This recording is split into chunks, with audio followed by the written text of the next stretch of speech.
Bom, após cerca de alguns 2 meses imprimindo algumas coisas, eu já comecei a observar que seria importante ter algumas outras ferramentas para poder facilitar o trampo.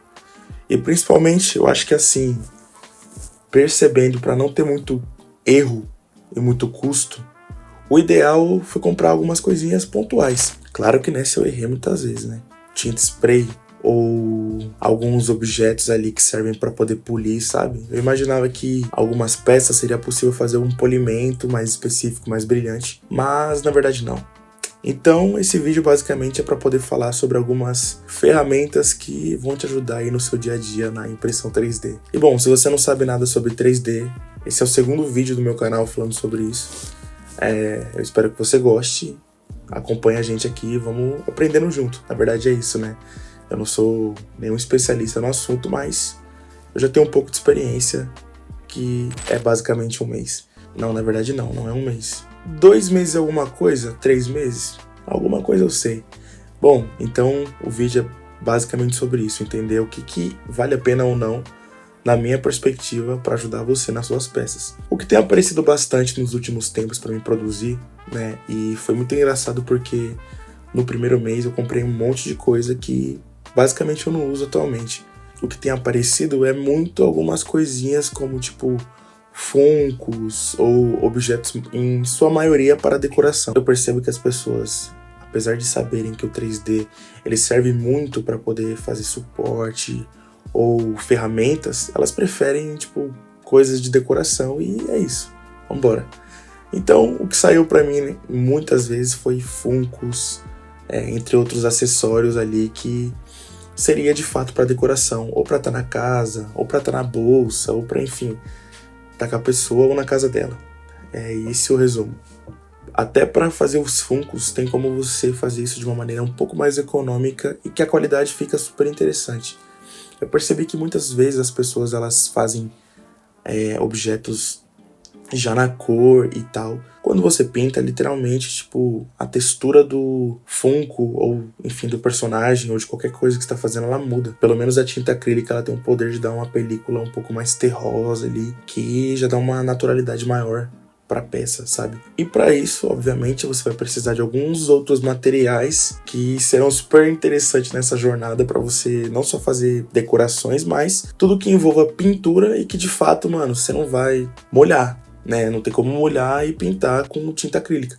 O que eu percebi muito mesmo, é que tinta acrílica de caneta resolve basicamente todos os seus problemas. Mano, se você tem a tinta de canetinha ali, um primer, ou mesmo um selante de plástico que também funciona super bem para receber tinta acrílica, mano, perfeito, você resolveu o problema que você precisava com o 3D. Ou seja, todas as peças já vão absorver tintas, já vão ficar maravilhosamente pintadas ali, tudo certinho. A única coisa que você tem que ter é também um outro material depois para poder passar por cima para, né, deixar ou a tinta ali mais resistente, etc. Mas isso é detalhe, assim. A partir do momento que você entender que você pode pintá-las, já vai resolver muito do seu custo que você vai ter com a impressora. Isso porque quando você faz uma peça única, aumenta muito o tempo de impressão e também aumenta muito o gasto de equipamento, de filamento. Energia da sua casa, meu amigo, exatamente. Sua energia sobe, o seu filamento desce e a impressão demora. Então, eu acho que vale mais a pena você fazer objetos pintados. Outro ponto que eu também percebi é que algumas peças, muitas vezes elas podem vir com alguns erros. E eu tava percebendo que, né, muitas vezes elas podem descolar, alguma questão de temperatura afeta diretamente, mas eu não entendia por que isso acontecia. E aí eu vi alguns vídeos também, que é inclusive da própria Bambu Lab, que ela fala para você higienizar a mesa.